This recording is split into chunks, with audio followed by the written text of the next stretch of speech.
She was supposed to be a quiet widow, obedient, broken, and easy to control. But what they didn't know was that beneath the silk and silence lived a woman who refused to be owned. On a night when the wind howled like wolves, Clara ran, not just from men, but from a fate worse than death. And when she collapsed at the door of a mysterious rancher, she thought she had found salvation. She was wrong. Because sometimes the past doesn't just follow you. It's already waiting inside.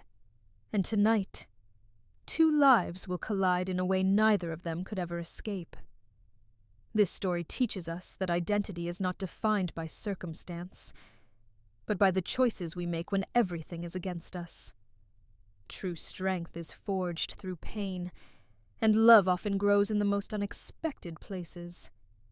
If you felt something from this story, leave a comment, hit like, share it, and subscribe to join our journey. The Wyoming wind didn't just blow. It hunted. It tore through the black pines like a starving wolf. But it was the actual hounds howling in the valley below that kept my frozen legs moving. My lungs burned with every jagged breath, tasting of ice and copper. The burgundy silk of my gown, a garment meticulously tailored in a gilded, fire-lit parlor in Philadelphia, was now a heavy, freezing shroud dragging through the knee-deep snow. The delicate ivory lace was caked in mud, the hem shredded by unforgiving briars, and the bodice stained with my own blood from a branch that had whipped across my collarbone. I couldn't feel my toes anymore. My leather riding boots were completely soaked through. But I didn't care. I wouldn't stop. I would rather let the absolute zero of the blizzard claim my body than return to the gilded cage they had built for me. I stumbled, my gloved hands sinking deep into a snowbank, the biting cold searing my skin like an open flame. "Get up, Clara, get up!" I forced my trembling arms to bear my weight. For months I had played the grieving, fragile widow to perfection. After my husband Arthur's sudden death, I thought mourning in silence and wearing black was enough to secure my peace. But I had underestimated the rot inside my husband's family. Julian, my treacherous brother-in-law, had smiled at me at the funeral, all while plotting my ruin. He had gambled away the family estate, drowning in debts he couldn't pay. So he found a way to clear his ledger. He sold me. He literally sold me to Harlan Vance, a ruthless silver mining baron whose cruelty was legendary across the territory. Julian promised me to Harlan as a forced bride, a piece of property to settle a gentleman's bet. When I spat in Julian's face and told him I would rather die, they simply tightened the noose. They didn't just lock me in my quarters, they forged a confession. Julian slid a piece of paper under my door, bearing a flawless forgery of my handwriting. It detailed how I had embezzled the estate's funds and slipped arsenic into Arthur's evening tea. Harlan Vance had the local sheriff, the judge, and half the deputies in his deep pockets. If I went to the law, I would swing from a rope before the week was out. If I stayed, I would become Harlan's chained property for the rest of my miserable life. It was a flawless, inescapable trap. But they had made one fatal miscalculation. They thought I was soft. They looked at my manicured hands and my polite, quiet demeanor, and they saw a porcelain doll meant to sit decoratively by the hearth. They didn't know the blood that actually ran in my veins. They didn't know the wildness I had buried beneath restrictive corsets and high society manners. I wasn't just Arthur Montgomery's refined wife. I was a survivor, and I refused to die as a pawn in their sickening game. The baying of the hounds echoed closer, cutting sharply through the relentless howl of the blizzard. They had found my scent. Panic, primal and sharp, flooded my system. I pushed forward, blindly navigating the treacherous rocky incline of a ridge known as Blackwood Edge. The snow was falling so thick now that the world was nothing but a swirling, violent canvas of white and gray. My body was failing. My vision began to narrow, the edges of my sight creeping with dark spots. Then, a flicker. At first, I thought it was a trick of my dying mind, but as I dragged myself over the crest of the hill, I saw it clearly, a solitary point of golden light piercing the whiteout. A cabin, nestled against a sheer rock face, smoke fighting its way out of a stone chimney. Hope was a dangerous thing, but it was all I had left. I dragged my failing body up the final slope. My legs gave out entirely just as my hands hit the rough-hewn, icy wood of a porch. I dragged myself across the floorboards, leaving a trail of wet snow and blood, and slammed my frozen fist against the heavy oak door. Once. Twice. My head fell against the wood. The darkness was pulling me under, promising warmth, promising an end to the running. Suddenly the door violently swung open, and I collapsed inward onto the floorboards. The glorious, overwhelming warmth of a roaring hearth fire spilled over me, framing the massive silhouette of a man. He blocked out the light, broad shoulders wrapped in a rugged shearling coat, a face shadowed by the brim of a dark Stetson. I couldn't see his eyes, only the rigid, unforgiving line of a jaw covered in dark stubble. I reached out a trembling, frost-bitten hand, my voice barely a cracked, desperate whisper over the roaring storm behind me. "Please, help me," I begged. For a split second, the giant of a man hesitated. The wind whipped past him, swirling snow into his cabin, but he didn't seem to feel the cold. Then, with a surprising, rough gentleness, the rancher leaned down and lifted me into his arms. The warmth of his solid chest against my freezing, battered body felt like absolute salvation. I let my heavy head fall back against his shoulder, my ruined, torn collar shifting to expose my throat. As I moved, the heavy jade pendant hidden beneath my bodice slipped out, catching the golden firelight. I felt the exact moment. His muscles locked. The rancher froze mid-step. His gaze dropped to my throat, fixing on the jade stone carved into the shape of a soaring hawk. And then I watched as his blood ran cold. The fleeting moment of compassion in his posture vanished, replaced instantly by an absolute glacial fury that was colder than the blizzard outside. His jaw clenched so hard I could hear his teeth grind. He didn't carry me to the fire to warm me. He strode inside, kicked the heavy oak door shut with his boot to seal us in, and practically threw me onto the hard, scratchy wool of a cot near the wall. Before I could even gasp for air, before I could ask what was wrong, the cold, metallic barrel of a Colt .45 was pressed forcefully under my chin, forcing my head up. "Where the hell did you get that?" His voice was a low, lethal rumble, vibrating with a hatred so deep it paralyzed me. He leaned in, the firelight finally illuminating eyes that were as hard and gray as flint. "Give me one good reason why I shouldn't put a bullet in you right now." My vision swam. My sanctuary was a trap, and my savior was an executioner. The jade hawk felt like a brand burning into my retinas. My finger was curled so tight around the trigger of my Colt that the metal dug into my skin. For 10 years, that necklace had haunted my nightmares. It was the only thing my mother had managed to grab before Harlan Vance's men dragged her out into the dirt, before the torches were thrown, before my entire world was reduced to ash and screaming. I had scoured the Wyoming territory looking for the man who took it from her lifeless neck. And now, here it was, resting against the pale, bruised throat of a woman wearing ruined Philadelphia silk. "I asked you a question," I snarled, stepping closer. I pressed the cold steel of the barrel harder against the soft underside of her jaw, forcing her head up. My voice was a low, jagged thing, stripped of any humanity. "Where did you get my mother's necklace?"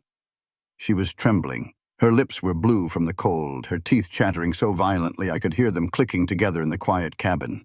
The blizzard raged outside, rattling the heavy wooden shutters, but inside, the air was entirely suffocated by my rage. But as I looked down into her eyes, expecting to see the vacant terror of a pampered rich girl, I saw something else. I saw a spark, a desperate, feral kind of defiance. Your mother's?" She choked out, her breath hitching. She didn't try to pull away from the gun. Instead, her hands, raw and bleeding from the snow, slowly came up to clutch the jade pendant. My husband gave this to me. He hid it before he died. Arthur Montgomery. I spat the name like venom. Everyone in the valley knew the Montgomerys. They were old money, arrogant, and closely tied to Harlan Vance's silver mining empire. If she was a Montgomery, she was the enemy. Arthur was a parasite. And if you're his widow, you're either Harlan's property or his spy. Which is it? "I am running from him," she screamed, the sudden force of her voice surprising us both. Her chest heaved, the torn silk of her bodice slipping further. "Julian, my brother-in-law, he sold me to Harlan. He sold me to clear his gambling debts. They forged a confession. They framed me for Arthur's murder. If I go back, Harlan will own me or the sheriff will hang me." I stared at her, the gun unwavering. A runaway bride fleeing a forced marriage to the devil himself. It sounded like a cheap dime novel. "You expect me to believe Harlan Vance let a prize like you just wander off into a blizzard?" "They are hunting me right now," she whispered, the last of her adrenaline seeming to drain away. Her heavy, wet skirts pooled around her on the cot, a puddle of melting snow and mud forming on the floorboards. "I heard the dogs. If you throw me out there, I am dead." I slowly lowered the Colt, uncocking the hammer with a sharp click, but I kept it gripped tightly in my right hand.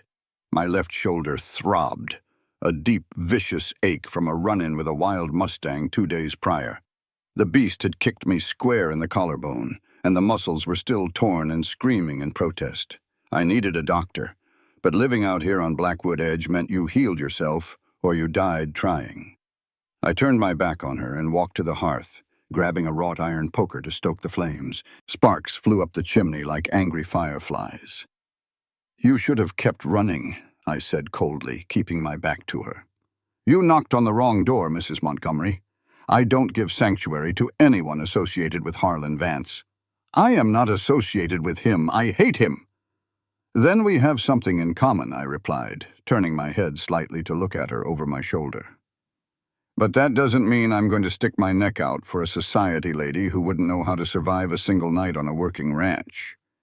Soon as the storm breaks, Harlan's men will track you here. If they find you, they'll burn this place to the ground. I've already lost one home to that bastard. I won't lose another." She pushed herself up into a sitting position. The movement was agonizingly slow, her body stiff with the deep chill of the storm. She looked pathetic, a ruined porcelain doll. But when she spoke, her voice was steady, stripped of the aristocratic cadence she had likely been taught. "I can work." I let out a harsh, barking laugh. "Work? You?" I turned fully, letting my eyes drag over her. Over the ruined corset, the delicate lace, the hands that looked like they had never lifted anything heavier than a silver teacup. "What are you going to do, Mrs. Montgomery? Recite poetry to my horses? Embroider a saddle?" "My name is Clara," she said, her chin lifting defiantly. "And I am not what you think I am. You are injured." She gestured with a trembling hand toward my left arm, which I was subconsciously holding stiffly against my side. "You're favoring your left shoulder. You're alone up here. You have a barn full of animals. I heard them restless as I approached. You need hands. I need a place to hide. Let me stay. I will work for my keep until the spring thaw. You won't have to pay me a dime. Just don't turn me over to him." I stared at her. It was a ridiculous proposition. A pampered widow offering to muck stalls and haul hay in the dead of a Wyoming winter. She wouldn't last a week. But my mind was already turning, calculating, running through the cold mathematics of revenge. Harlan Vance had been untouchable for a decade. He stayed behind his high walls, surrounded by hired guns. But if what she said was true, if he was truly hunting her, she was the perfect bait. If I kept her here, Harlan wouldn't send an army right away. He'd send his best trackers quietly to retrieve his property. It would draw his men out into my territory, where I knew every ravine and rock face. I could pick them off, interrogate them, and finally carve a path to the man who slaughtered my family. And the necklace. Her husband had hidden it. Arthur Montgomery knew something about the night my family was murdered. If Clara knew anything about Arthur's secrets, I needed her close to extract them. "You want to strike a bargain, Clara?" I said, stepping back toward her. I loomed over the cot, letting my size and the dark shadow of my hat intimidate her. "You want to play ranch hand?" She swallowed hard, but didn't look away from my eyes.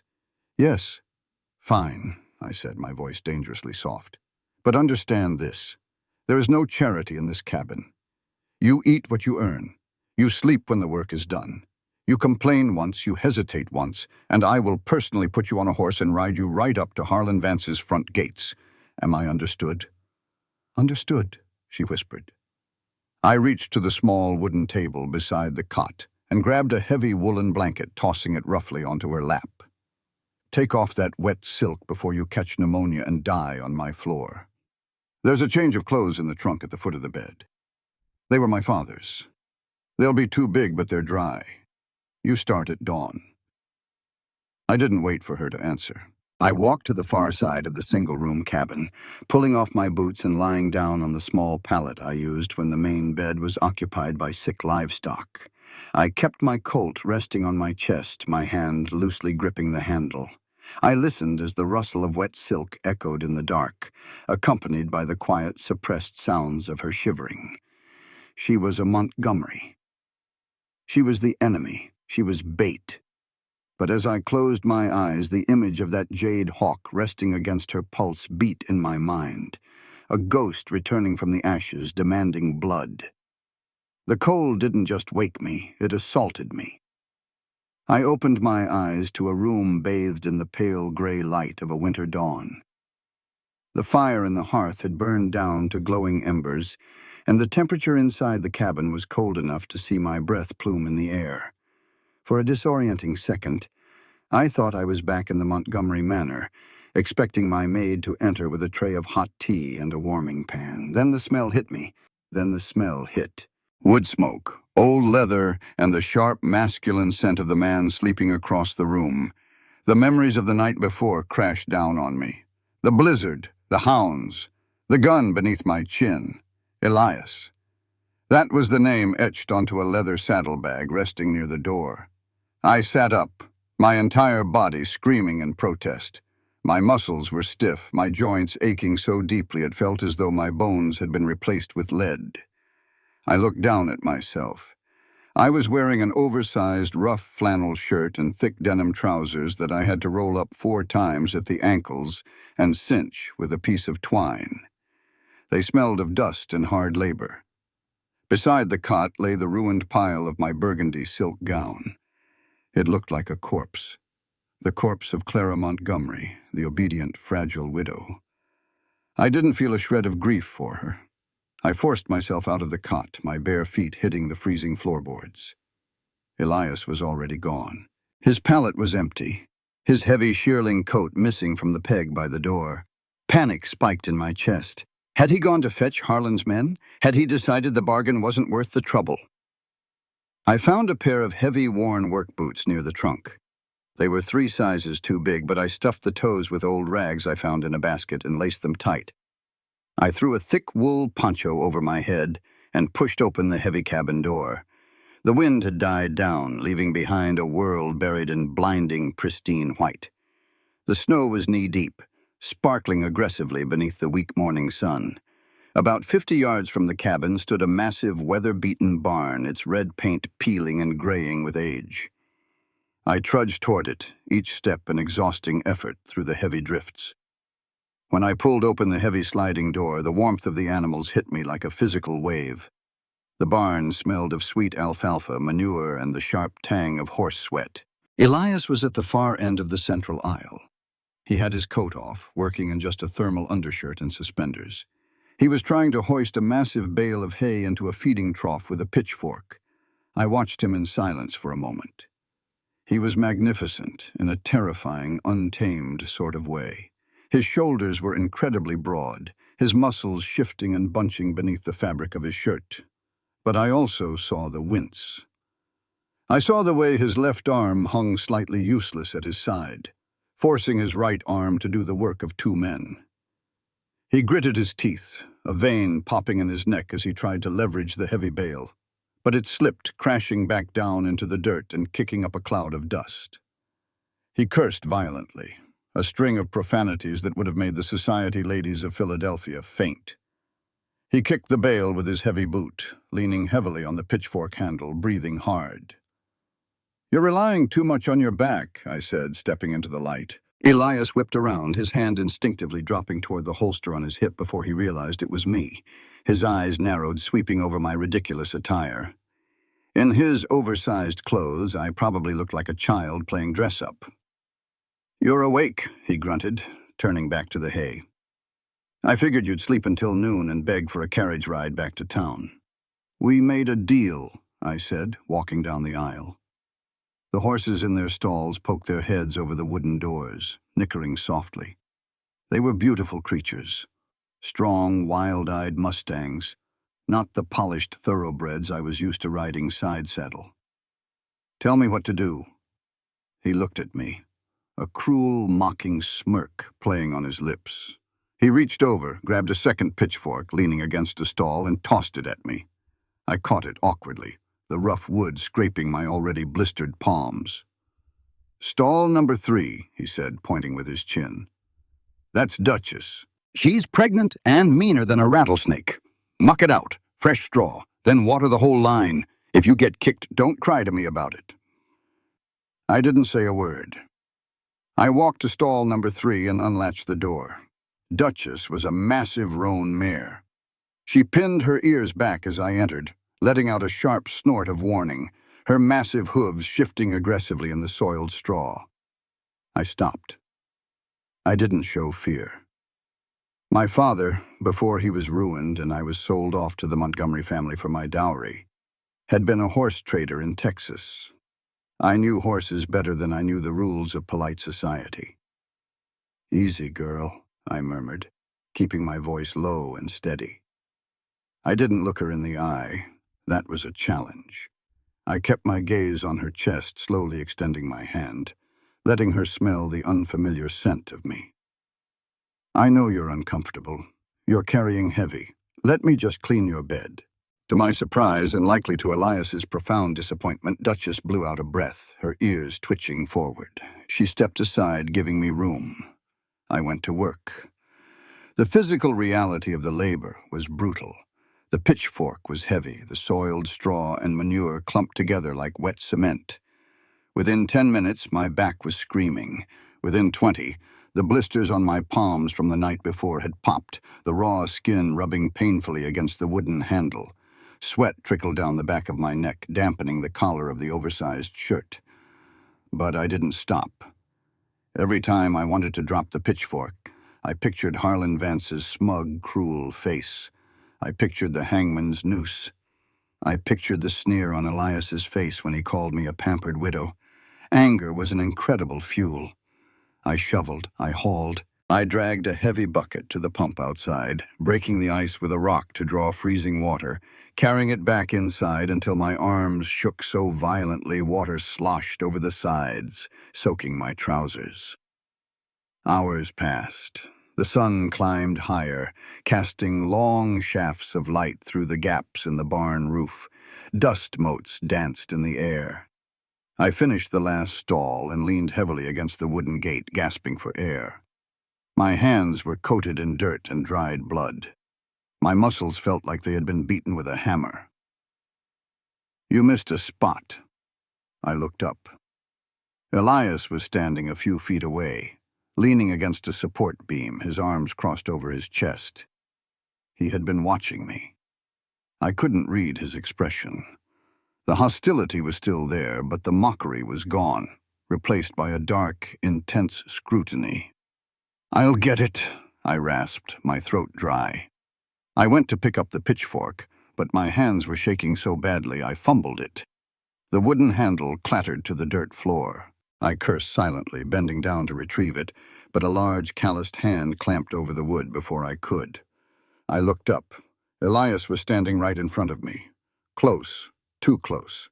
I could feel the heat radiating from his large body, could smell the sweat and leather on his skin. He towered over me, a massive wall of muscle and quiet menace. "Show me your hands," he ordered. "I'm fine. I can finish." "Show me your hands, Clara." His voice wasn't a yell, but it brooked absolutely no argument. Slowly, I held my hands out, palms up. They were a ruined mess of dirt, burst blisters, and raw red flesh. Splinters from the cheap pitchfork handle were embedded in the pads of my fingers. Elias stared at them for a long time, his jaw tightened. Without a word, he dropped the pitchfork, reached out, and gently took my wrists.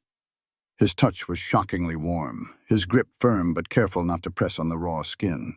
He didn't say "good job." He didn't apologize for working me like a mule. He simply looked from my bleeding hands up to my eyes.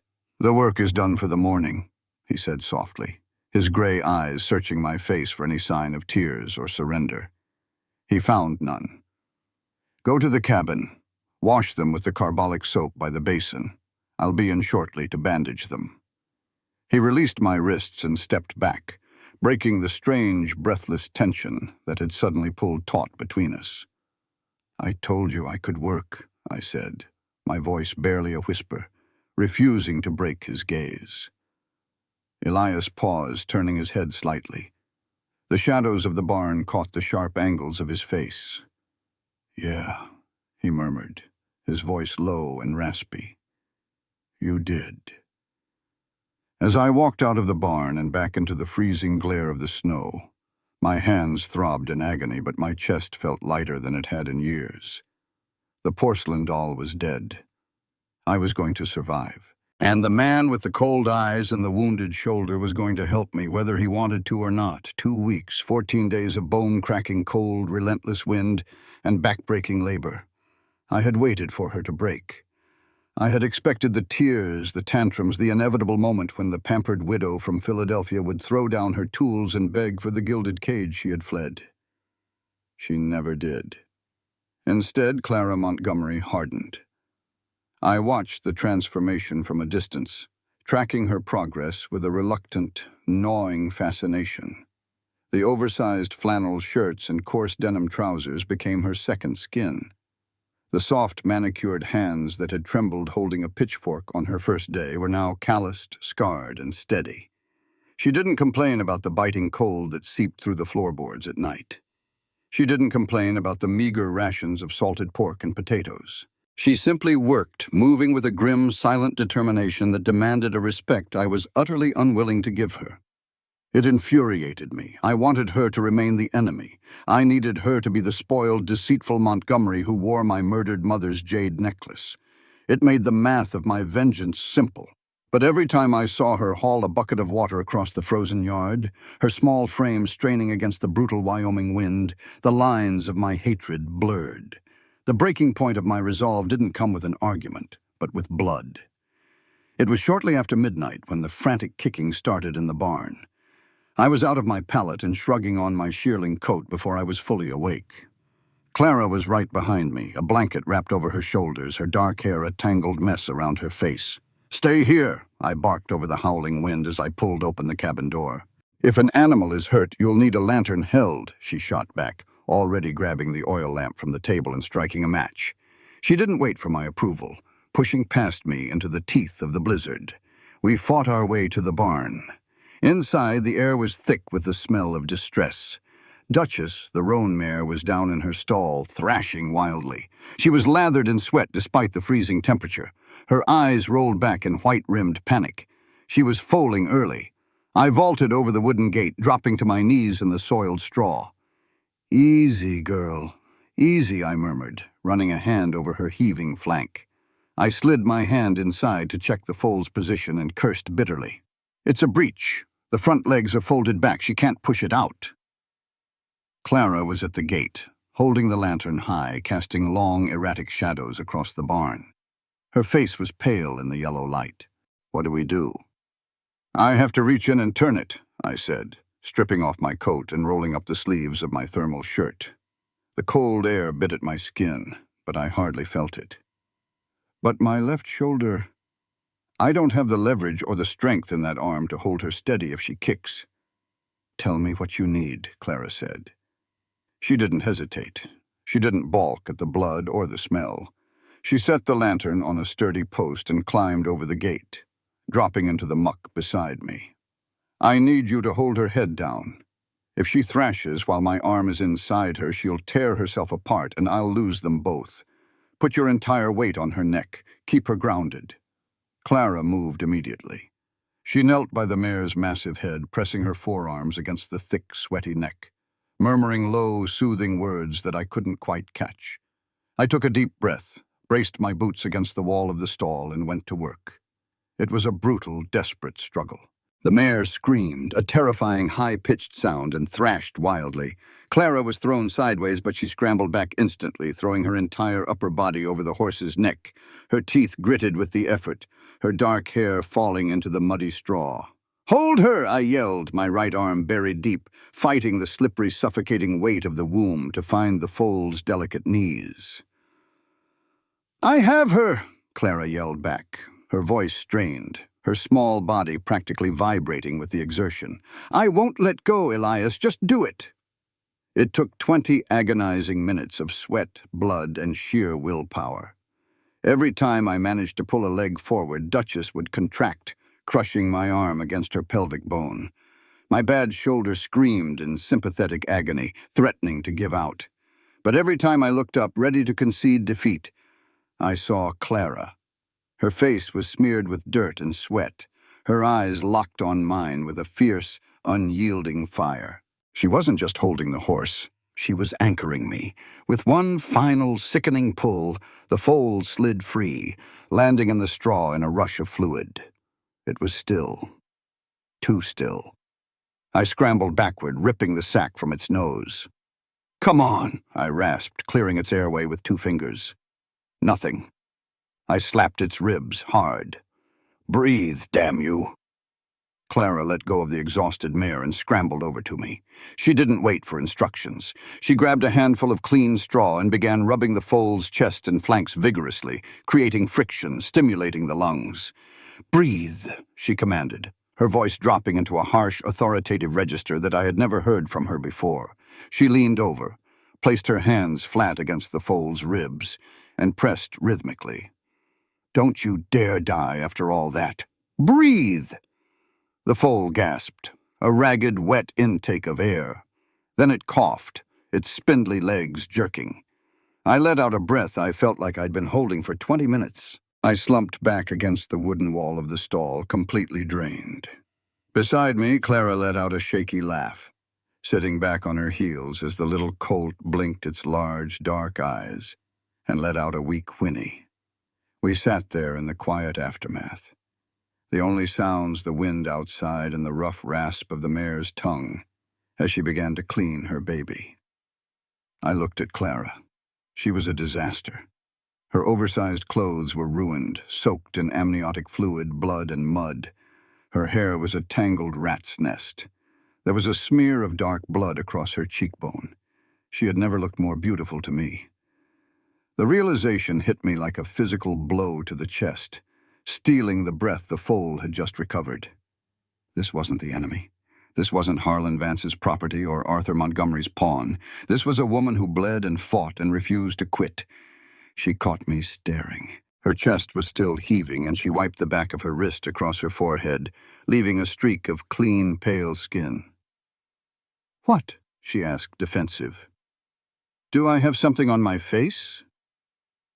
"Yeah," I murmured, my voice uncharacteristically soft. "You do." I reached out before I could stop myself. My hand, large and stained with the same blood as hers, brushed a stray, damp curl away from her eyes. My thumb lightly traced the line of her cheekbone, wiping away the smear of dirt. Clara froze. Her breath hitched, her dark eyes going wide in the dim lantern light. She didn't pull away. For a second that stretched into an eternity, she leaned into the touch, her skin incredibly warm against my calloused thumb. The air between us suddenly felt impossibly heavy, charged with a current that had nothing to do with the freezing temperature. I let my hand drop, abruptly breaking the spell. I cleared my throat, looking away. "We should get back to the cabin." You'll freeze out here now that you've stopped moving. We made the trek back in silence. Inside, the fire had dwindled. While Clara changed behind the privacy screen I had rigged from a blanket, I threw fresh logs onto the embers and poured 2 generous measures of cheap burning whiskey into tin cups. When she emerged, she was wearing a clean flannel shirt and her thick trousers. She looked exhausted, her shoulders slumped. She walked to the hearth, wrapping her hands around the tin cup I handed her, letting the heat of the metal warm her palms. We sat on the floor by the fire, our backs leaning against the heavy oak logs of the cabin wall. We shared a plate of cold, roasted potatoes left over from dinner, passing it back and forth without a word. It was a deeply intimate silence, the kind of silence built on shared struggle, not polite society rules. I looked at her throat. The collar of her shirt was unbuttoned at the top, and the jade hawk rested against her collarbone, catching the firelight. "My father bought that for my mother," I said quietly, staring into the flames. Clara stopped chewing. She swallowed hard and looked down at the necklace, her fingers coming up to touch it. She didn't speak, knowing I needed to say it. "He was a prospector," I continued, the memories tasting like ash in my mouth. "Found a decent vein of silver up in the Bighorns. Harlan Vance wanted it. When my father refused to sell, Harlan didn't bother with lawyers. He sent a dozen men with torches and rifles in the middle of the night. I was 15. I was out checking the trap lines. I heard the shots. By the time I got back, the house was a bonfire. They shot my father in the yard. They dragged my mother out, and the man leading them ripped that necklace right off her throat before he put a bullet in her." Clara's eyes filled with a horror that was entirely genuine. She looked down at the jade, her hand trembling as if the stone had suddenly turned red hot. She reached behind her neck, fumbling with the clasp. "Don't," I said, my hand shooting out to gently cover hers, stopping her from removing it. "Don't take it off." She looked up at me, a tear tracking through the soot on her cheek. "Elias, I didn't know. Arthur gave it to me on our wedding night. He told me it was a family heirloom. If I had known the blood on it—" "Arthur was a coward," I said, my grip on her hand tightening slightly, not in anger but to ground her. "He knew what Harlan did. The Montgomerys banked Harlan's silver. Arthur kept that necklace as an insurance policy, proof of Harlan's crimes. He was too weak to use it, so he hid it on his beautiful, innocent wife." "I am not innocent," she whispered fiercely. "I am a fugitive, and I brought Harlan's wrath right to your doorstep." "Let him come," I said, my voice dropping to a low rumble. I looked down at our joined hands, my massive, scarred hand covering her small, blistered one. "We'll be ready." For the first time since she arrived, I didn't see a Montgomery. I saw Clara.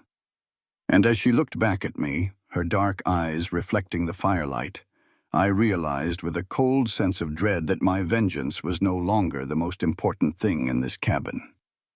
Keeping her alive was. The posters went up in town 3 days after the foal was born. Elias had ridden down to the trading post at the base of the valley to trade a tanned elk hide for coffee, salt, and bandages. He returned with a face like thunder and a crumpled piece of parchment in his fist.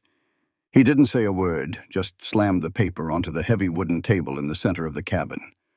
I walked over, my stomach plummeting to the floorboards. Wanted. Dead or alive. Clara Montgomery. $5,000 reward.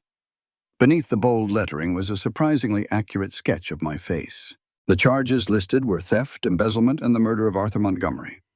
$5,000 in the Wyoming territory. Men would slaughter their own brothers for half that amount. Harlan Vance wasn't just sending his own men anymore. He had turned every drifter, outlaw, and desperate rancher in the territory into my executioner. "They'll come," Elias said, his voice grim as he unbuckled his gun belt and laid it on the table. He began checking the cylinder of his Colt, his movements methodical and practiced. "A bounty that high draws flies to a carcass. It's only a matter of time before someone tracks your footprints or pieces together that the widow didn't freeze to death." I should leave, I said, the words tasting like poison. But I knew they were necessary. I'll draw them away from the ranch. I can head north toward Montana. Elias looked up, his gray eyes flashing with sudden violent anger. He slammed the cylinder of the revolver shut with a sharp crack. You wouldn't make it 5 miles before you froze or caught a bullet in the back. You stay. We made a deal. I protect you, you work. Elias, this is a $5,000 bounty, I argued, my voice rising. They won't just want me. They'll kill anyone who stands in their way. They will burn your barn. They will kill your horses. They will kill you. Let them try, he growled. He walked over to the gun rack mounted above the fireplace and pulled down a beautifully maintained Winchester 1873 lever-action rifle. He tossed a box of cartridges onto the table. Start loading the spares. The dark is coming. He was stubborn. He was a fool. And as I watched him prepare for war to protect me, my heart ached with a terrifying, overwhelming affection for this scarred, solitary man. The attack didn't come that night, nor the next. The waiting was a psychological torture. We worked during the day, our eyes constantly scanning the tree line. At night, we sat by the fire, the silence between us heavy with unspoken words. The domestic rhythm we had found, the shared meals, the quiet moments of reading by the lantern light, was overshadowed by the looming specter of violence. It happened on the 4th night. The wind was quiet, the sky clear, and packed with icy stars. I was asleep on the cot when the sudden, frantic barking of Elias's 2 hound dogs shattered the silence. The barking abruptly turned into a sharp yelp, and then dead silence. I bolted upright. Elias was already out of his pallet. He didn't light a lantern. In the pitch black of the cabin, I heard the metallic snick of a gun hammer being pulled back. "Get in the root cellar," Elias ordered, his voice a barely audible whisper. He moved to the window, peering through a crack in the heavy wooden shutters. "Now, Clara." "How many?" I whispered back, my blood running cold. I slid out of bed, grabbing my boots. "I count 5 riders near the tree line. 2 more on foot, flanking the barn." He swore softly under his breath. "Bounty hunters. They move like wolves. Go. Lift the rug by the hearth, open the trap door, and do not come out until I tell you." "What about you?" "I'm going to invite them in for tea," he said dryly. "Go." I didn't argue. I scrambled to the hearth, rolled back the braided rug, and hauled the heavy iron ring of the trapdoor upward. The smell of damp earth and stored root vegetables wafted up. I climbed down the wooden ladder into the pitch-black cold, pulling the door shut above me. Through the floorboards, the sounds of the world above were muffled, but terrifyingly clear. I heard the heavy thud of Elias's boots as he moved to the door. I heard the hinges groan. "That's far enough," Elias's voice boomed, projecting out into the snowy yard. "Elias Thorne," a greasy nasal voice called back. "We ain't here for you, Thorne. We're here for the woman. We tracked her boots from the ridge to your property line before the last snow covered 'em. We know she's in there." "You're trespassing," Elias replied, his tone like ice. "Turn your horses around or I'll bury you under the snow." "Now, Thorne, don't be stupid," another voice laughed, a cruel, grating sound. "It's 7 against 1. We know about your bad shoulder. Word is a Mustang kicked the fight right out of your left side. You can't even hold a rifle steady. Give us the Montgomery bitch and we'll split the bounty with you. $500 for your trouble." My breath hitched in the dark. They knew about his shoulder. "I'll give you lead," Elias roared. Gunfire erupted. It was deafening, the concussive blasts vibrating through the floorboards above my head. I heard the distinctive crack of Elias's Colt, followed immediately by a barrage of answering fire. Bullets tore through the wood of the cabin, shattering pottery and splintering furniture. I heard a heavy thud, a grunt of pain, and the sound of a body hitting the floorboards right above my head. "Elias!" I screamed, though the noise of the gunfight drowned me out. "Got him!" one of the hunters yelled. "Kick the door in!" Heavy boots hit the porch. The cabin door shattered inward with a violent crash. I heard the scuffle of boots, a wet, sickening thud of a fist hitting flesh, and Elias letting out a ragged groan. They had him.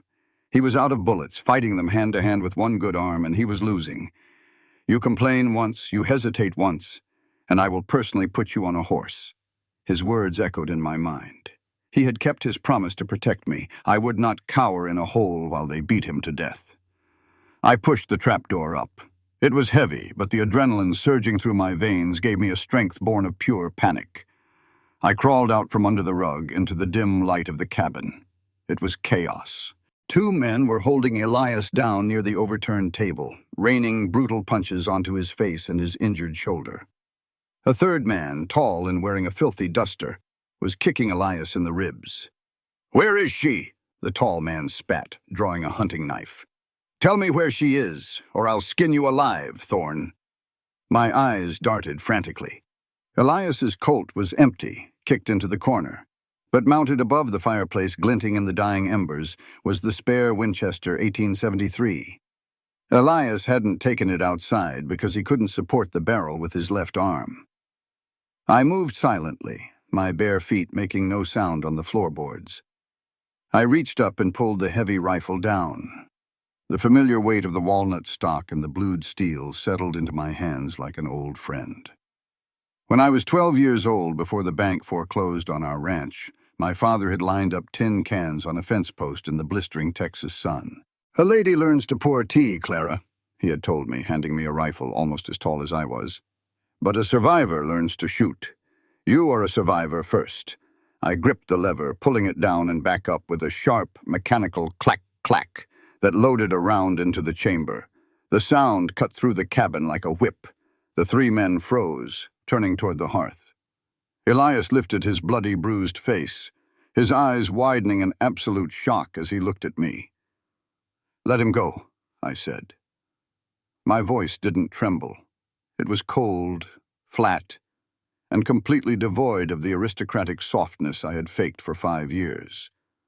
I raised the rifle, settling the heavy stock perfectly against my shoulder. I didn't close one eye. I kept both open, aligning the iron sight squarely on the center mass of the tall man in the duster.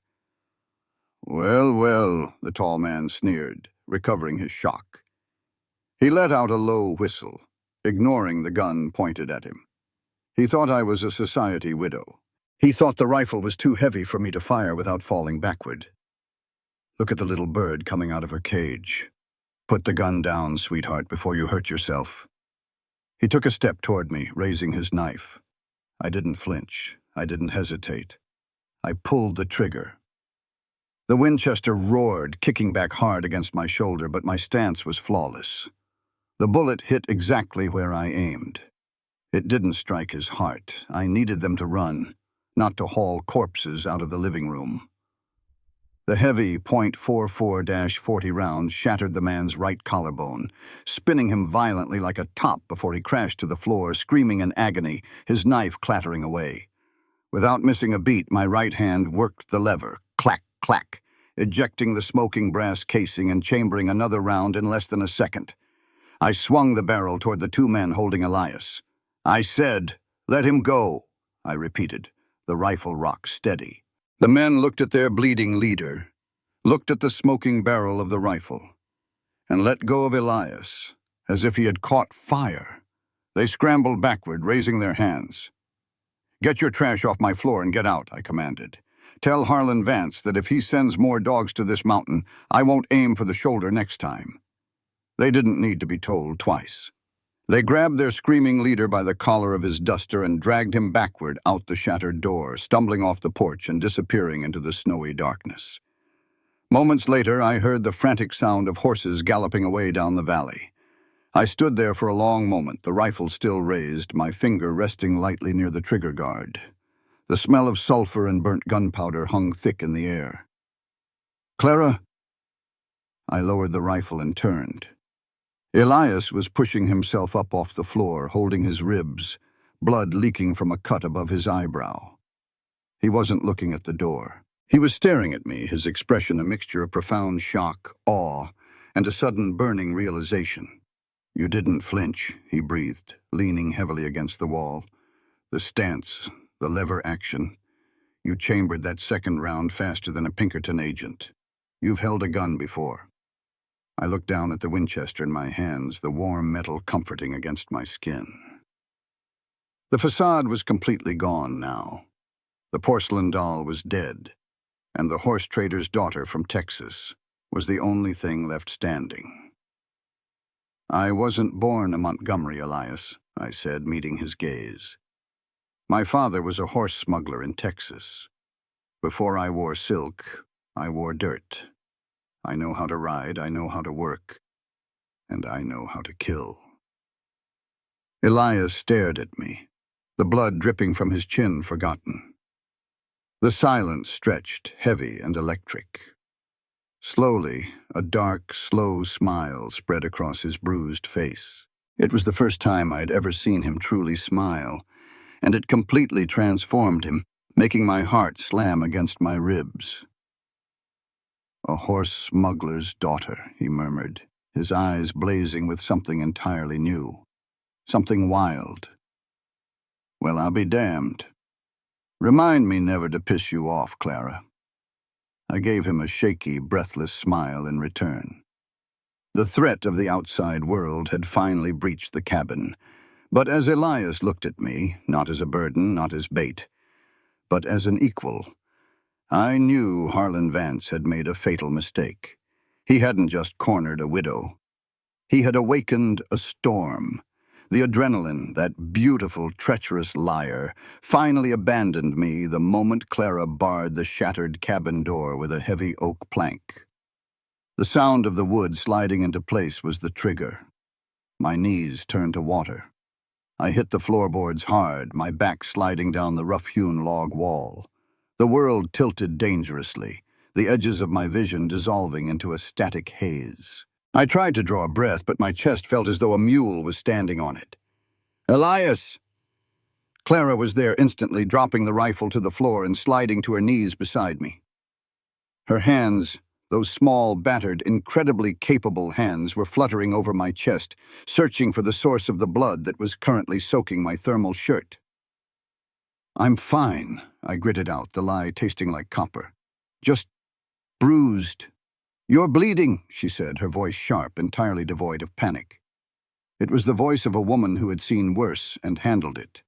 "One of them clipped you when the firing started, or you caught a splinter from the door. Let me see." Before I could protest, she gripped the collar of my torn shirt and yanked. The fabric, already ruined by the fight, tore down the middle, exposing my chest. The cold air of the cabin bit into my skin, but it was nothing compared to the fiery agony radiating from my left side, just below the ribs. I looked down. It wasn't a splinter. A ricochet, a mangled piece of lead, had buried itself deep in my flesh. It wasn't a fatal shot, but it was messy, bleeding sluggishly, the surrounding skin already bruising an ugly mottled purple. Combined with the fresh trauma to my already ruined shoulder, my left side was completely useless. "It's still in there," Clara said, her dark eyes locking onto mine. The Texas girl was back. There was no hesitation in her posture. "If we leave it, it will fester. I need to take it out." "You?" I rasped, a dark chuckle escaping me before it morphed into a cough that sent fresh fire through my ribs. "You ever dug lead out of a man before, Clara?" "I've dug buckshot out of a stolen stallion in the dark with nothing but a rusted pocket knife," she replied coolly, pushing herself up from the floor. "You'll be a walk in the park. Don't move." I couldn't have moved if I wanted to. I watched her through half-closed eyes as she moved around the devastated cabin with absolute purpose. She stoked the dying embers of the fire, throwing on kindling until the flames roared to life. She grabbed a small cast-iron pot, filled it from the water bucket, and shoved it directly into the coals. Next came the medical kit from the shelf, a wooden box containing bandages, carbolic acid, and a needle and catgut. Finally, she grabbed my hunting knife from the floor where the bounty hunter had dropped it and walked over to the fire, holding the steel blade in the hottest part of the flame until it glowed a dull, angry orange. She walked back to me, kneeling between my spread legs, effectively trapping me against the wall. She placed a bottle of cheap raw whiskey on the floor beside us, along with the boiling water and clean rags. "Drink," she ordered, uncorking the whiskey with her teeth and pressing the glass neck to my lips. I took a long, punishing swallow. It burned going down, settling like liquid fire in my gut. I took another pull, then nodded. "Do it." "This is going to hurt," she warned softly, her eyes dropping to my mouth for a fraction of a second before focusing on the wound. "I've had worse." "Liar," she murmured. She poured a splash of whiskey directly over the open wound. I threw my head back against the log wall, my jaw locking so tightly I thought my teeth would shatter. A low, animalistic groan tore its way out of my throat. My massive right hand blindly reached out, my fingers digging into the hard wood of the floorboards until my knuckles turned white. "Hold still, Elias," Clara commanded. Her voice dropped an octave, becoming a soothing, rhythmic hum. "I have it. I see it." I opened my eyes and looked down. She was hovering directly over me. Her face was inches from my chest. I could feel the rapid, warm puff of her breath against my skin. The concentration on her face was absolute. She wasn't disgusted by the blood or the violence. She was entirely focused on putting me back together. She pressed the sterilized tip of the knife into the wound. My vision whited out. Every muscle in my massive frame went rigid. I couldn't stop the violent shudder that wrecked my body. My right hand flew up on pure instinct, wrapping around the back of her neck, not to push her away, but to anchor myself to the only solid thing in the room. My fingers tangled in the damp, sweat-soaked heavy curls at the nape of her neck. Clara didn't flinch away from my grip. She leaned into it, letting me hold her as her hands remained perfectly, miraculously steady. "Got it," she breathed. I heard the metallic clink of the bloody lump of lead hitting the wooden floor. I let out a shuddering exhale, my head dropping forward. The worst of the sharp agony faded, replaced by a deep throbbing ache. Clara immediately grabbed a rag soaked in hot water and carbolic acid, pressing it firmly against the open wound to stem the bleeding. "Keep the pressure," she said, guiding my right hand down to replace hers on the rag. I pressed my hand against my ribs. Clara sat back on her heels, reaching for the needle and thread. Her hands, which had been steady as stone while holding the knife, were now trembling slightly in the aftermath. She leaned back in. Close. The proximity was intoxicating. The smell of burnt gunpowder, copper, and her own clean, salty sweat wrapped around me like a heavy blanket. As she began to stitch the wound, each pull of the thread a sharp pinch, I found myself staring at her face. The dirt smudged on her cheek, the fierce protective line of her brow, the soft, full curve of her lips slightly parted in concentration. "You saved my life tonight," I said, my voice barely more than a rough whisper. She didn't look up from her sewing. "You saved mine 2 weeks ago. We're even." "No, we're not."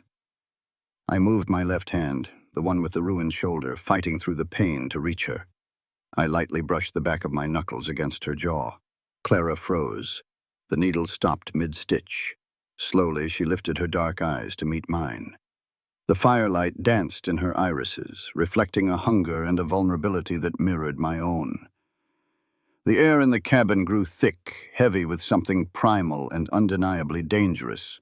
It wasn't the polite, calculated affection of a drawing room.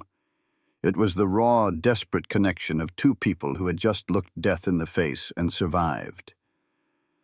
"Elias," she whispered, a warning and a plea all rolled into one. "You're not a Montgomery," I murmured, my thumb tracing the line of her lower lip. "You're a storm, Clara. And God help me, I don't want you to pass." She let out a shaky breath. She didn't pull away. Instead, she leaned forward. She didn't kiss my mouth. It was too raw, too soon, too much for either of us to process. Instead, Clara lowered her head, resting her forehead gently against the center of my chest, right over my furiously beating heart. I felt the soft tickle of her hair against my skin. Then, slowly, deliberately, she turned her head. Her lips, warm and impossibly soft, pressed gently against the bruised skin of my collarbone, just inches from the wound she had just stitched.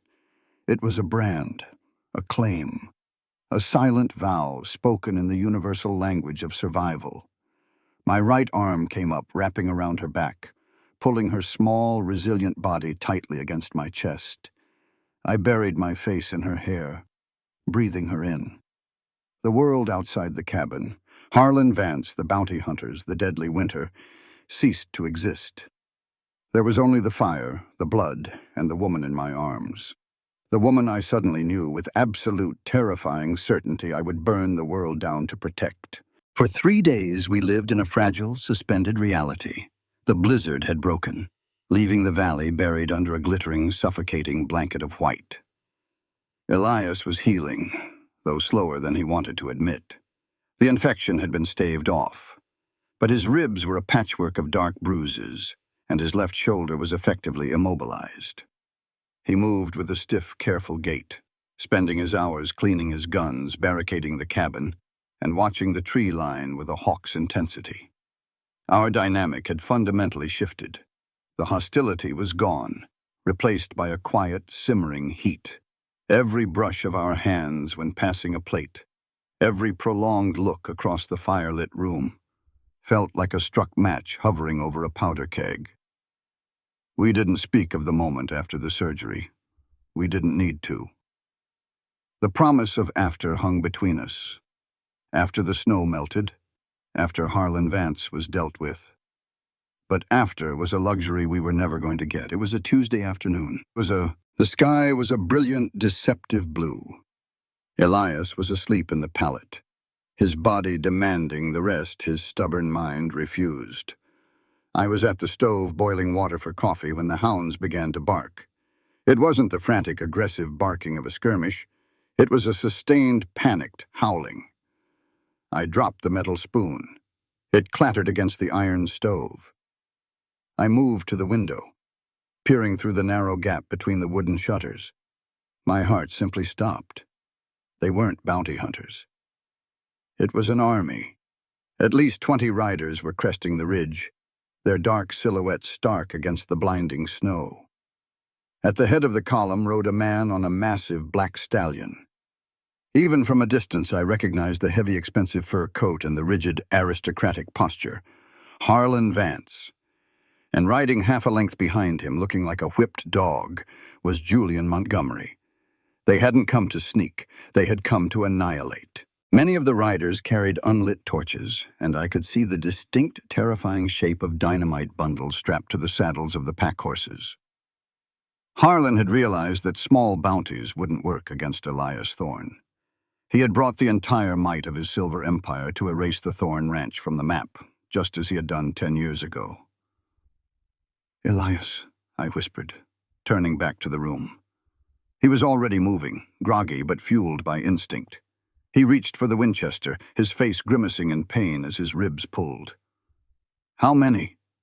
20, I choked out, the word tasting like ash. "Harlan is with them. Julian, too. They have dynamite, Elias. They're heading for the barn." Elias froze.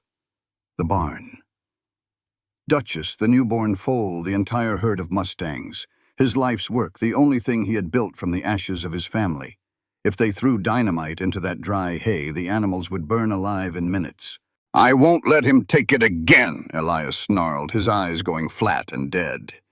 He began shoving extra cartridges into his pockets. "You get in the root cellar. You don't come out until it's quiet." "You can't fight 20 men." I grabbed his arm. "Elias, you can barely lift the rifle with your left arm. They will slaughter you." "I'll take Harlan with me," he said coldly, pulling away from my grip. "That's enough." He meant it. He was going to walk out that door and die on the snow, throwing his life away in a blaze of futile glory. And Harlan would step over his bleeding corpse, burn the barn, and drag me back to the gallows anyway. A cold, terrifying clarity descended over me. It was the same clarity I had felt when I pulled the trigger on the bounty hunter. I couldn't let him die. I loved him. The realization didn't come with fireworks. It came with the heavy, crushing weight of a gravestone. I loved this broken, beautiful, stubborn man, and because I loved him, I had to destroy him. "Elias, wait," I said, my voice cracking perfectly, mimicking the panicked widow. I ran to the table. "Drink some coffee first. The cold is brutal. It will shock your system. Please, 1 second." He paused, his hand on the heavy oak bar of the door. He looked at my trembling hands and sighed, a softening in his harsh expression. "Pour it fast, Clara. They're halfway down the ridge." I turned my back to him, shielding my hands. Next to the coffee pot was Elias's medical kit. Inside was a small brown vial of liquid laudanum, potent enough to knock a horse off its feet. My hands shook so violently I nearly dropped the glass vial. I uncorked it and poured half the contents into the tin cup, filling the rest with scalding black coffee. I turned around, holding the cup out. My eyes were burning with unshed tears. "Here." Elias took the cup with his good hand. He didn't take his eyes off me. "I'll come back for you," he promised, his voice a low, gravelly oath. "I swear it, Clara. He won't touch you." "I know," I whispered. He threw the coffee back, swallowing the bitter, drug-laced liquid in 2 massive gulps. He slammed the cup down on the table, wiped his mouth, and turned back to the door. He made it exactly 2 steps before he staggered. The rifle slipped from his fingers, hitting the floorboards.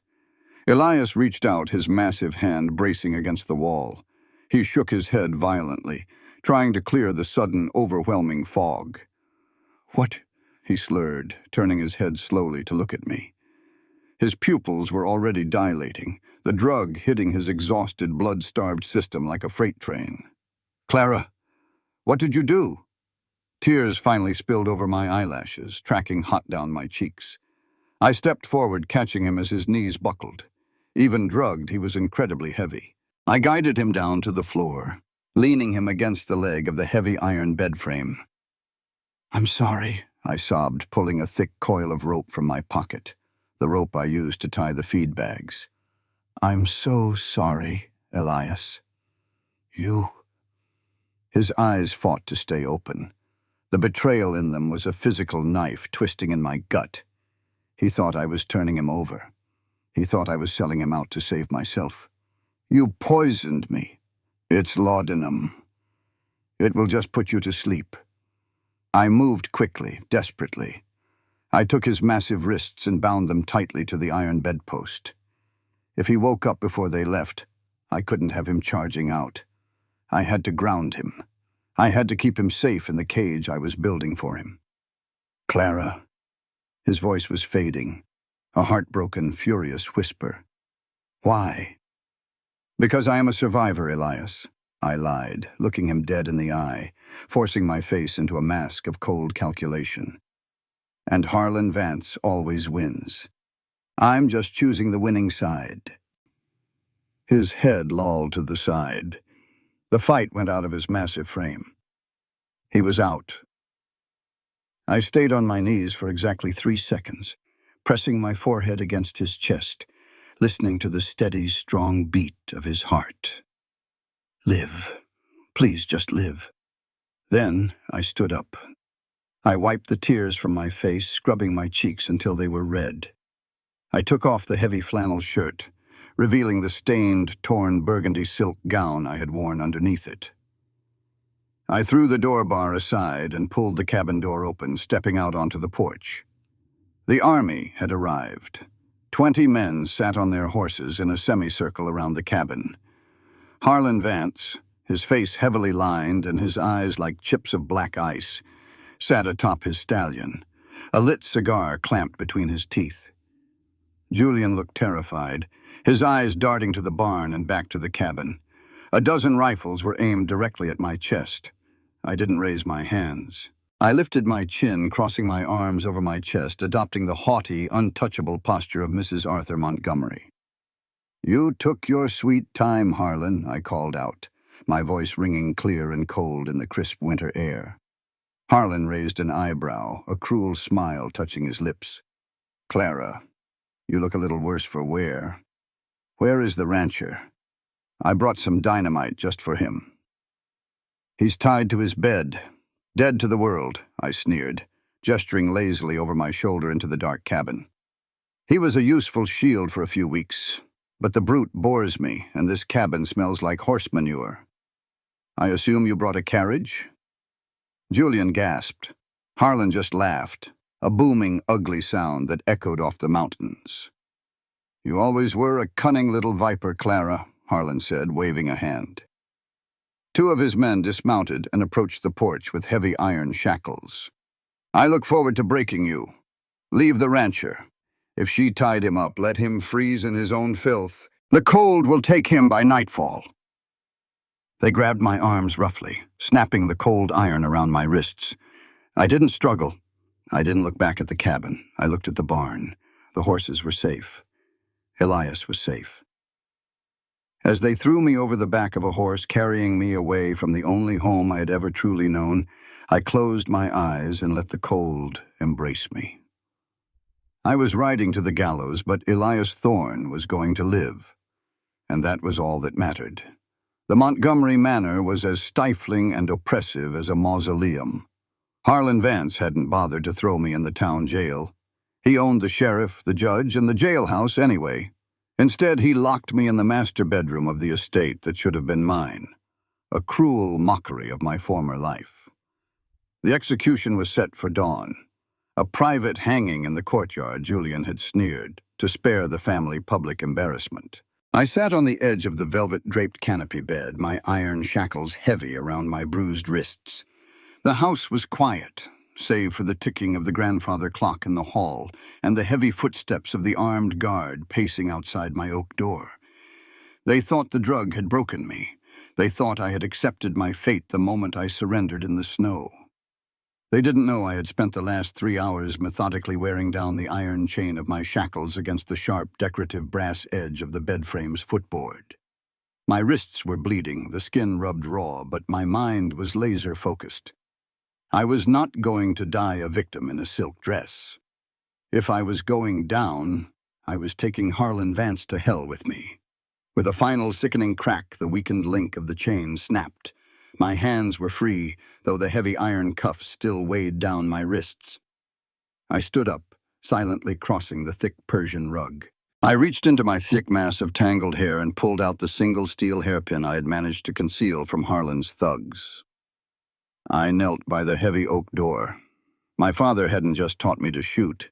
He had taught me the mechanics of locks during our days moving stolen horses through border towns. I slid the pin into the keyhole, feeling for the tumblers. Click, click. It was an expensive lock, but it was old. With a soft, metallic thunk, the bolt slid back. I cracked the door open a fraction of an inch. The guard was standing at the end of the hall, his back to me, rolling a cigarette. I slipped out like a ghost. I didn't head for the stairs leading down to the front door. There would be a dozen men down there. I headed for Arthur's old study, which Harlan had commandeered as his temporary office. Harlan was a man obsessed with control. He kept his ledgers close. If there was anything that could clear my name or damn him, it was in that room. The study was empty, bathed in the pale moonlight filtering through the heavy drapes. Behind the mahogany desk stood the massive iron safe Arthur had imported from Chicago. I knelt before the steel dial. I pressed my ear against the cold metal, my heart hammering a frantic rhythm against my ribs. I turned the dial slowly, left, right, feeling for the subtle internal click of the mechanism dropping into place. It took agonizing minutes. Sweat stung my eyes. The grandfather clock down the hall chimed 2 a.m. Dawn was approaching. Click. I pulled the heavy lever. The iron door groaned open. Inside were stacks of cash, velvet pouches of raw silver, and a black leather ledger. Underneath the ledger was a sealed envelope bearing my name in Arthur's neat, cowardly handwriting. I ripped the envelope open, my eyes scanning the pages in the moonlight. My dearest Clara, if you are reading this, I am dead, and I have failed you. I lacked the courage to stand against Harlan Vance. 10 years ago, my bank financed the massacre of the Thorne family to secure the Bighorn silver vein. Harlan ordered the hit. I kept his personal ledger, the black book in this safe, as insurance. It details every bribe, every murder, every stolen asset, including the jade hawk necklace torn from Martha Thorne's throat. I gave it to you so that if Harlan ever searched my vaults, he wouldn't find it. The necklace, paired with this ledger, is enough to hang him. Forgive me. I stared at the paper, the air rushing from my lungs. The jade hawk, the blizzard, the cabin on the edge of the wilderness. It hadn't been random. The ghosts of the Thorne family had pulled me through that storm right to Elias's doorstep, delivering the weapon needed to avenge them. I shoved the ledger and the letter deep into the waistband of my trousers. I wasn't just escaping anymore. I was going to burn this empire to the ground. I walked over to the liquor cabinet and grabbed 3 heavy crystal decanters of Kentucky bourbon. I uncorked them and began pouring the high-proof alcohol over the heavy velvet drapes, the Persian rugs, and the mahogany desk. I grabbed a kerosene lamp from the mantel, smashed the glass globe against the hearth, and tossed the burning wick onto the soaked carpet. The room ignited with a ferocious, blinding whoosh. The fire alarm was immediate. Shouts erupted from downstairs. I bolted out of the study, the flames already licking at the doorframe, and sprinted toward the back servants' stairwell. Smoke quickly filled the corridors, a thick, choking black cloud. I reached the ground floor kitchen just as the heavy wooden door burst open. Julian stumbled in, coughing, a revolver in his hand. When he saw me through the smoke, his eyes widened in terror and rage. "You!" he shrieked, raising the gun. "You burned it down!" I didn't run. I lunged. I swung my arms, using the heavy iron cuff still locked around my right wrist as a weapon. The iron smashed brutally into Julian's jaw with a sickening crunch. He screamed, dropping the gun and collapsing to the tile floor. I snatched the revolver, cocking the hammer. "Tell Harlan I'll see him in hell," I spat, turning toward the servants' door leading to the courtyard. I kicked the door open and ran into the freezing night air. The courtyard was absolute chaos. Horses were rearing in panic. Men were shouting for water buckets, and the second floor of the manor was a raging inferno, lighting up the snow in hellish hues of orange and red. "There she is! Stop her!" Harlan Vance stepped out of the shadows near the stables, a repeating rifle in his hands. He was flanked by 3 of his hired guns. He raised the rifle, his face twisted in pure, murderous fury. I raised Julian's revolver, fully prepared to die taking my shot, when a sound ripped through the chaos that made my blood sing. It was the roar of a Winchester 1873. A bullet tore through the shoulder of the man standing next to Harlan, spinning him to the ground. From the darkness of the main gate, a massive silhouette emerged on horseback. Elias. He hadn't frozen. He hadn't slept through it. He looked like the god of war himself, his coat billowing in the wind, his left arm strapped tight to his chest, but his right arm wielding the Winchester with lethal, terrifying precision. He guided his horse using only his knees, charging directly into the line of fire. "Elias!" I screamed. He fired again, dropping another guard. He hauled back on the reins, his horse rearing majestically between me and Harlan's remaining men. He vaulted off the saddle, landing heavily, but his boots planted firm. "I told you I'd come back for you," he roared over the crackling flames. Harlan Vance leveled his rifle at Elias. "Thorne, I should have burned you with your parents." I didn't let him take the shot. I fired Julian's revolver, the bullet grazing Harlan's thigh. Harlan screamed, his aim jerking wildly. Elias didn't waste the opening. He pumped the lever of the Winchester one-handed against his thigh and fired. The bullet took Harlan Vance dead in the chest. The Silver Baron staggered backward, his eyes wide with shock, before collapsing onto the snow, the blood pooling dark and fast around him. The remaining guards, seeing their invincible boss dead and the manor engulfed in flames, threw down their weapons and scattered into the night, desperate to escape the wrath of the giant rancher. Suddenly, the courtyard was quiet, save for the roaring inferno of the house behind us. I dropped the revolver. My knees gave out. I hit the snow, gasping for air, shaking so violently I couldn't breathe. Elias dropped the rifle and crossed the distance between us in 2 massive strides. He fell to his knees in the blood-stained snow, his right arm wrapping around me, hauling me violently against his chest. you stupid, reckless, magnificent woman," he choked out, burying his face in my neck, inhaling the smell of smoke and sweat. He was shaking just as hard as I was. "You drugged me. I woke up tied to the bed. I thought I lost you.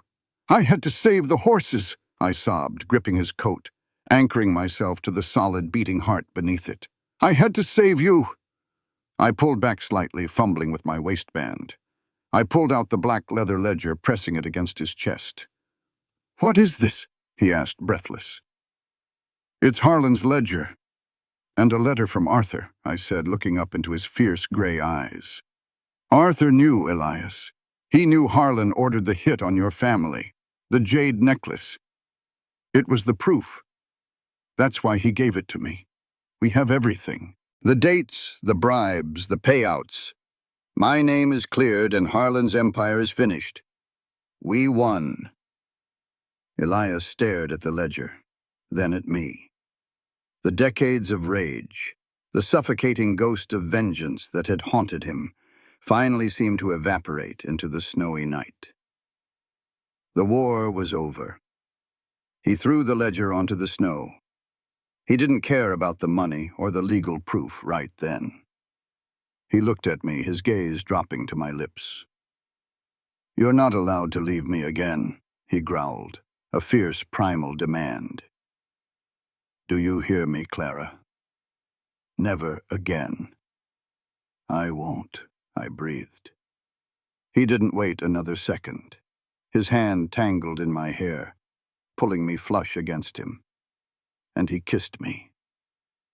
It wasn't a gentle kiss.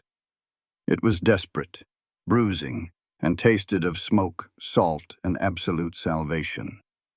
It was the clash of two storms finally merging into one. I kissed him back with everything I had, my iron-cuffed wrists wrapping around his neck. The Montgomery Manor burned to the ground behind us, a spectacular funeral pyre for the past, lighting up the dawn of the rest of our lives. Spring in Wyoming didn't arrive with a gentle whisper. It kicked down the door. The snowmelt turned the valley into a rushing network of rivers, and the dead brown earth erupted in a violent display of emerald green grass and wild, vibrant Indian paintbrushes. It had been 4 months since the night the Montgomery Empire burned. The black ledger Clara had stolen from the safe had done its work. The territorial governor had sent federal marshals to clean house. The corrupt sheriff was ousted. Julian Montgomery was sitting in a federal penitentiary for fraud and attempted murder, and Clara's name was officially, entirely cleared. She was a free woman, possessing half of the seized Montgomery assets, money she immediately used to buy the land adjacent to mine, effectively doubling the size of the Thorn Ranch. But as I stood on the porch of the newly expanded cabin looking out over the pastures, none of the money or the vindication mattered. All that mattered was the woman currently inside the house. Today was our wedding day. We didn't travel to Cheyenne for a grand church ceremony. We didn't invite the high society of the territory. We were marrying right here on the dirt and rock we had bled to protect. The only guests were the new, honest sheriff, an older man named Miller who had helped process the ledger, and a few neighboring ranchers who had slowly started trading with us over the spring. I tugged uncomfortably at the collar of my clean white cotton shirt. It was the nicest piece of clothing I owned, fresh off the mercantile shelf in town. My left shoulder was mostly healed, leaving a thick, jagged scar, but I could lift a saddle again. I could swing a hammer. I could hold her. "You look like you're facing a firing squad, Thorne," Sheriff Miller chuckled, standing next to me on the porch, a worn Bible in his hands. "I'd rather face a firing squad than mess this up," I muttered, wiping my sweating palms on my denim trousers. The heavy oak door of the cabin opened. My breath completely abandoned my lungs. Clara stepped out into the spring sunlight. She wasn't wearing silk. She wasn't wearing a corset or a veil or any of the suffocating armor of her past life. She wore a simple, beautifully tailored dress of pale ivory cotton. It was practical, soft, and swept gracefully over her boots. Her dark, heavy hair was pulled back and braided with small blue wildflowers she had picked from the ridge that morning. Around her neck, resting against her collarbone, was the jade hawk. She wasn't a porcelain doll. She was the queen of the mountain. She walked toward me, her dark eyes locking onto mine. There was no hesitation in her step. Her face was lightly tanned from days spent in the sun working the mustangs beside me, her hands capable and scarred. When she reached me, I didn't wait for the sheriff's prompt. I reached out and took her hands, my massive thumbs gently stroking the faded scars on her wrists where the iron shackles had bitten into her.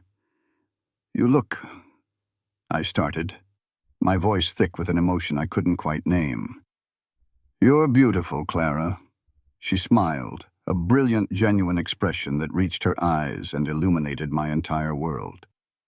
"You clean up nicely yourself, Mr. Thorne." Sheriff Miller cleared his throat, opening his Bible.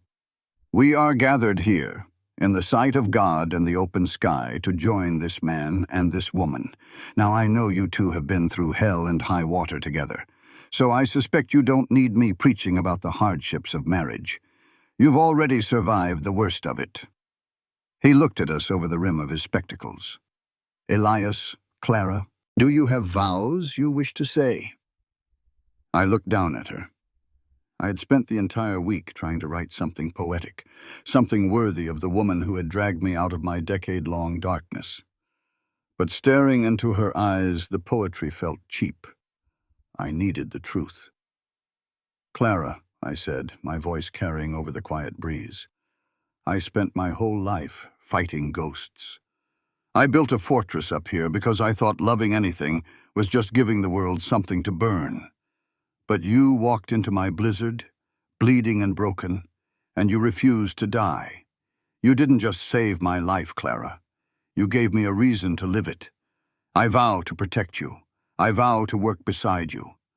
I don't want a fragile wife. I want a partner. I choose you, Clara, today, tomorrow, and until the mountains crumble."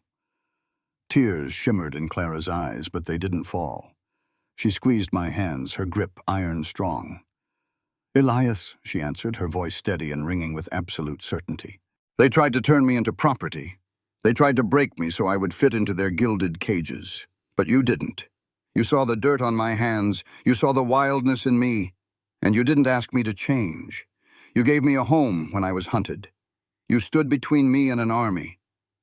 I don't want a prince or a gentleman. I want the man who fights in the mud and loves fiercely. I choose you, Elias. To fight with, to bleed with, and to build an empire of our own." Sheriff Miller smiled warmly. "By the authority vested in me by the territory of Wyoming, I pronounce you husband and wife. Elias, you may kiss your bride." I didn't need to be told twice. I cupped her face in my hands, tilting her head up, and kissed her. It wasn't the desperate, blood-soaked kiss of our survival in the snow. It was deep, promising, and overwhelmingly tender. It was the sealing of a pact made of iron and earth. When we finally broke apart, the few neighbors cheered, tossing handfuls of dried lavender into the air. The mustangs in the barn nickered, adding their voices to the celebration. I wrapped my arm tightly around my wife's waist, pulling her flush against my side. We looked out over the valley. The shadows of the past were gone, burned away, and buried. The land before us was wide, untamed, and entirely ours. 5 years later.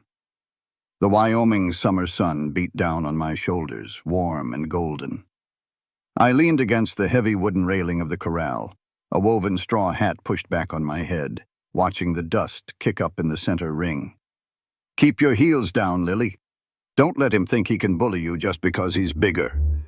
In the center of the ring, a 4-year-old girl with a riot of dark curls and fierce flint-gray eyes was sitting atop a sturdy, dappled pony. Lily Thorne gripped the reins with a determination that was entirely terrifying, and entirely her father's. "I've got him, Mama," Lily shouted back, her voice ringing clear over the thud of hooves. She clicked her tongue, and the pony transitioned smoothly into a trot. I smiled, shaking my head. She was a wildling.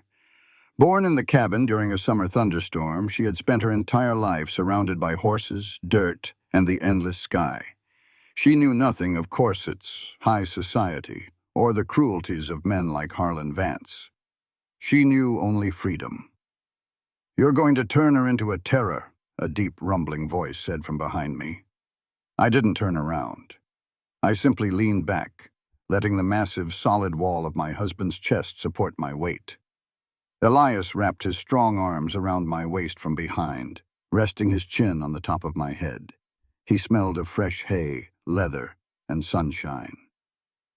"She's a thorn," I replied, reaching up to rest my scarred hands over his. "She was born a terror. I'm just teaching her how to direct it." Elias chuckled, a warm vibration against my back. "Fair enough." I turned my head slightly to look at him. 5 years of peace had softened the hardest edges of his face. The deep lines of grief had been replaced by the quiet confidence of a man who knew he was loved. The scar on his forehead from the bounty hunter's fist had faded to a silver line, blending with the others. The Thorn Ranch was now the most prosperous Mustang operation in the territory. We had built a massive new barn, hired 5 honest ranch hands, and the hills were dotted with healthy, strong horses. But despite the prosperity, we still lived in the cabin. We had expanded it, adding rooms and a wide wraparound porch. But the original hearth, the place where he had held a gun to my chin, the place where I had dug a bullet out of his chest, remained the heart of our home. "Miller rode up from town this morning while you were out checking the north fence," Elias said quietly, his eyes tracking our daughter in the ring. "Julian Montgomery died in prison last week. Consumption." The name felt like a ghost from another lifetime. I felt a brief, fleeting coldness in my chest, but it vanished almost instantly, chased away by the heat of the sun and the strength of the arms holding me. "May God have mercy on him," I said softly, "because I don't have any to spare." "He's in the ground, Clara, and we're still standing." Elias turned me around in his arms, his large hands cupping my face. His gray eyes were as intense and piercing as the day I met him, but the darkness was gone. "We won." I looked up at him, the boy who had lost everything to fire, and the woman who had lost everything to greed. We had been 2 broken, ragged pieces of iron, thrown together in the absolute worst conditions. But instead of shattering, we had forged ourselves into steel. "We didn't just win, Elias," I smiled, reaching up to trace the line of his jaw. "We built." He leaned down and kissed me, a slow, deep kiss that tasted of forever. "Daddy, look at me." Lily shrieked happily from the corral. Elias broke the kiss, laughing as he turned toward the fence, scooping our daughter off the pony and tossing her high into the air, her giggles echoing across the valley. I stood by the fence watching my husband and my daughter bathed in the Wyoming sunlight. The jade hawk rested warm against my skin. I wasn't a survivor anymore. I was a wife, a mother, and the master of my own fate. We had walked through the fire, and on the other side we had found heaven. And it wasn't paved with gold. It was made of dirt, sweat, and a love that refused to be broken. The story you are about to read is entirely fictional. While it may draw inspiration from universal human experiences, it does not depict real people or actual events. Any perceived parallels are coincidental and should not be interpreted as deliberate representations.